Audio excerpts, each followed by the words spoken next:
Mga kapamilya, humanda kayong muling kiligin, mabigla, at mapaluha sa isang yugto ng inkognito na hindi basta-basta malilimutan. Sa penultimate episode na ipinalabas noong July 17, isinakripisyo ni Miguel, o mas kilala nating si Jaguar na ginampanan ng walang kapantay na si Baron Gisler, ang kanyang buhay para mailigtas si Gab, aka Sparrow, na ginagampanan ni Maris Racal.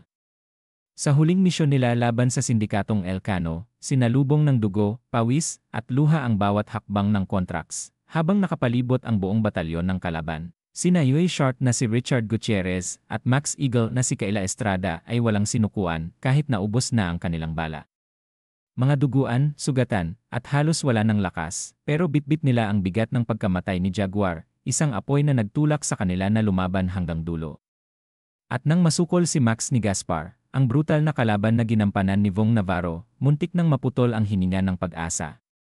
Pero sa isang iglap ng kabayanihan, inihagis ni Ew ang kanyang kutsilyo, tinamaan ang braso ni Gaspar, at sa huling putok ng baril, natapos na ang paghahasik ng lagim ng kalaban. Samantala, sa kabilang dako ng mapanganib na guho, si Noah, ang kontraktor mismo na ginagampanan ni Ian Veneration, ay humarap sa pinakamalaking banta, si Manuel Aguinaldo, ang leader ng grupo ng kasamaan.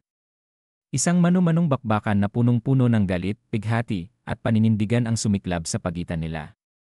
Sugat sa braso, dugo ang tagiliran, at katawan na halos bumigay, pero hindi umatras si Noah.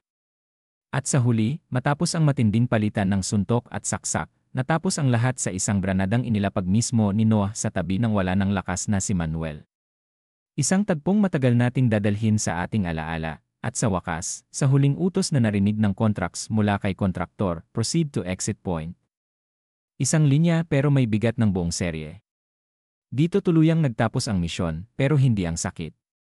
Makikita natin sina Shark at Eagle, halos bumigay sa bigat ng kanilang pinagdadaanan. Samantalang si Wolf, Monkey, at Sparrow, tahimik na nagbigay-pugay sa katawan ni Jaguar, sa huling pagkakataon. Sa isang mahina ngunit makabuluhang ihip ng hangin, parang yakap ng mundo ang dumampi sa buhok ni Jaguar, isang paalam mula sa mundong kanyang ipinaglaban, habang unti-unting lumalabas mula sa guho ang natitirang anim. Dala nila sa isang stretcher ang katawan ni Miguel. Isang montage ng kanyang mga alaala, ang mga misyon, tawanan, at katahimikan, ang tila muling binuhay para sa atin. Si Miguel. Si Jaguar. Hindi perpekto, pero matapang. Hindi laging tama, pero palaging totoo. Isa siyang bayani, mga kapamilya, isang yugto na puno ng aksyon, emosyon, at sakripisyo. Pero ang tanong, paano na ang kinabukasan ng contracts? Abangan ang Incognito, The Final Mission, ang huling kabanata ng isang teleseryeng nagpaalala sa atin kung ano ang tunay na kahulugan ng pagkakaibigan, misyon, at kabayanihan. Huwag palalampasin, Iwan, Kapamilya Channel, Yi5, at E2V. Dito matutunghayan kung paano nagtatapos ang alamat ng contracts. Ask Chat.